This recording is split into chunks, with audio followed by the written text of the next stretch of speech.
هو في قلب الرجل الأعظم وبه ثغر الكون تبسم. الظلم والعدل ضدان لا يجتمعان، أما العدل فتجد فيه النور، وأما الظلم فتجد فيه الظلام.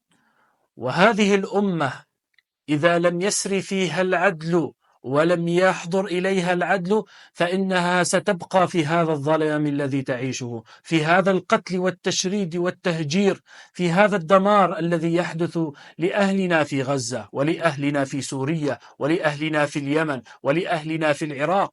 هذا بسبب أن هذه المجتمعات تعيش حالة ظلم شديد ممن يتولى رقابهم. وإننا نريد أيها الأحبة أن ننتقل من هذا الظلام إلى حالة النور التي يعيشها أهل العدل.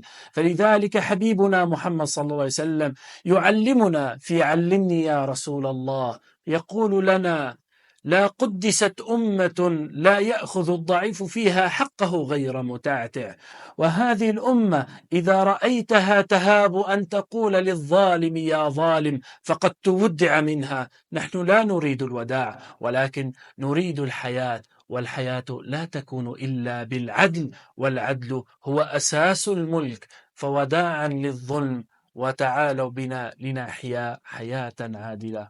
والسلام عليكم ورحمة الله.